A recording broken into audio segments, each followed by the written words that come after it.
Apple has been known to switch processor platforms to meet their needs. In 2005, Steve Jobs announced the switch from PowerPC to Intel processors. One of the main reasons for switching architectures is because of performance per watt. Now, for years, Apple had been trying to put a G5 processor into a PowerBook. They were unable to do so because the G5 was drawing too much wattage and it was radiating too much heat.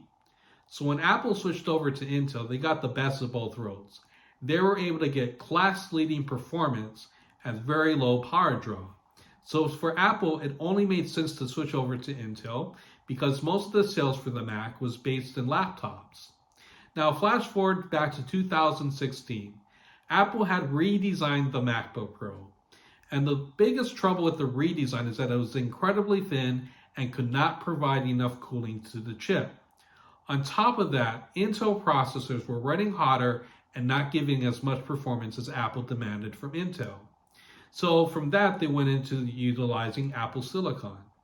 In this video, I'm going to go into a deep dive describing what happened with Intel processors, what made the switch over to Apple Silicon, and how we're going to get to the M3 processor, hopefully by the end of this year or early next year. Complex Instruction Set Computing, or CISC, is an architecture that Intel adopted 45 years ago and persists to this day. When Apple switched from Intel to Apple Silicon, Apple chose to adopt RISC, or Reduced Instruction Set Computing. An instruction set tells the processor how to process and execute tasks. In this picture, we are comparing the differences between CISC and RISC at a very high level. This diagram shows some code written in C. Now, if you're an electrical or computer engineer, please call me out in the comments if I get things wrong. It's been a while since I've written in C. In the CISC pipeline, we have a bunch of operations contained in one instruction. First, I'm declaring an array that can hold up to 10 numbers. Think of an array as a list that can hold data types, such as characters, decimal numbers, or integers. In the second statement, I'm declaring two integer pointers. Pointers point to different memory addresses found in memory. In the third statement, I take the pointer P and point it to the address of the first position in the array. Finally, I do some pointer arithmetic and have P point to the memory location of the fifth position in the array. In a CISC architecture like x86, the operations in this instruction will happen all at the same time because there are multiple execution units that can do different things. The process of using multiple execution units concurrently is the basis for hyperthreading. In RISC, which is used in Apple Silicon, multi-step operations are broken down to their most basic form. For example, in the CISC architecture, I declare two pointers, P and Q, at the same time. In RISC, those pointer declarations happen separately. The idea of breaking down instructions to their most fundamental operations theoretically allows for one operation to be executed at every clock cycle.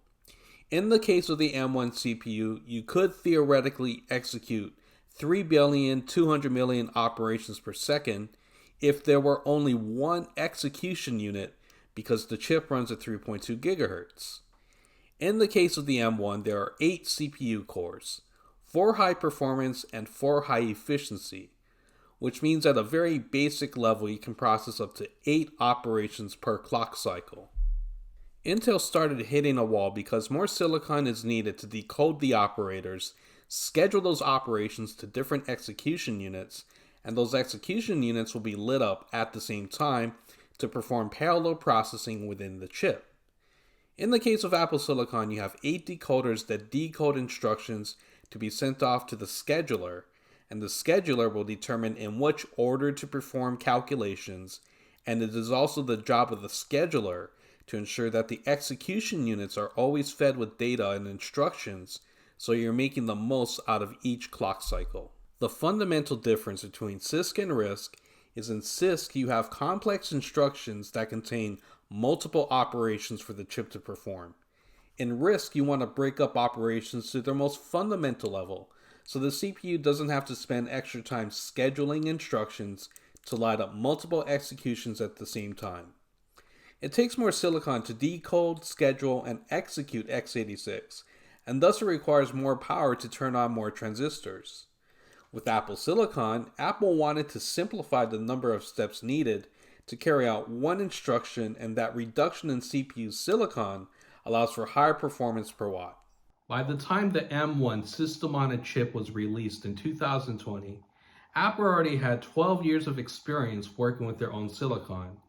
In that time, they streamlined data structures, optimized compilers, and rewrote the kernel to take full advantage of the underlying hardware of Apple Silicon. Another advantage of Apple switching to their own silicon is the introduction of the unified memory architecture.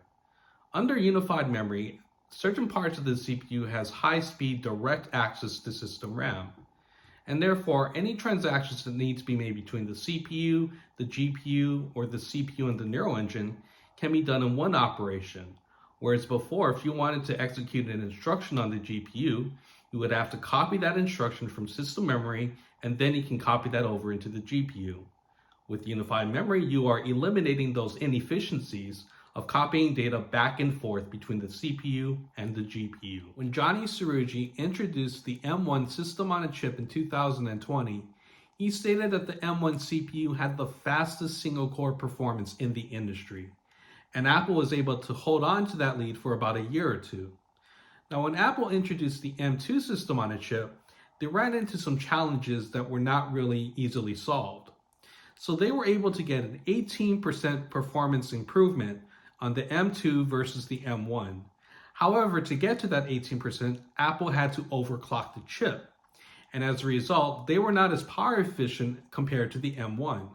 And in fact, many reviewers have come out and said that the M2 chip is simply a stopgap chip, where there aren't really too many changes to the architecture or the way that the execution units are designed. And because of that, the M2 chip is somewhat of a disappointment compared to the groundbreaking silicon that was introduced in the M1. In light of the disappointment of the M2 system on a chip, technology pundits like myself are eagerly awaiting the M3 processor. And the reason why is because the M3 is based on TSMC's 3nm process. So whenever you do a die shrink, you are physically reducing the size of the transistors. And because of that, you don't need as much current going into the chip to reach a certain amount of performance. So as I said, with the M2 processor, they still stayed at a 5nm process. But the way that they got to a higher clock speed is that they had to put more wattage into the chip. With this 3nm process, you're going to be able to put on more logic, more gates, more transistors, and you're also going to need less power to power all of that because, as I said, the transistors are physically smaller. Unfortunately, it looks like the M3 system on a chip is not going to be ready until later on this year. It has been reported that Apple has booked 90% of TSMC's 3nm process technology. However, rumors have stated that TSMC is having trouble building up the yields necessary to supply Apple with the M3 chip. Now, this directly impacts the 15-inch MacBook Air, because previously it had been assumed that the 15-inch MacBook Air would get the M3 system on a chip. Because of these production delays, it now looks like the 15-inch MacBook Air is only going to get the M2 processor. So we're going to have to wait until at least a year, maybe a year and a half, before Apple decides to upgrade from the M2 to the M3 chip inside of the 15-inch MacBook Air. And at the same time, Apple still yet has to introduce the Mac Pro.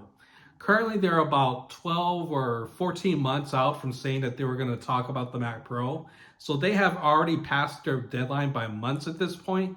So we have to hope that the M3 processor, that TSMC can get the yields up to where they need to be to supply enough M3 chips.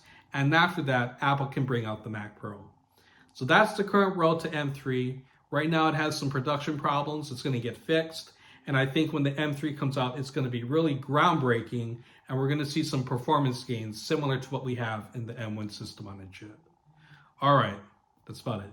Peace.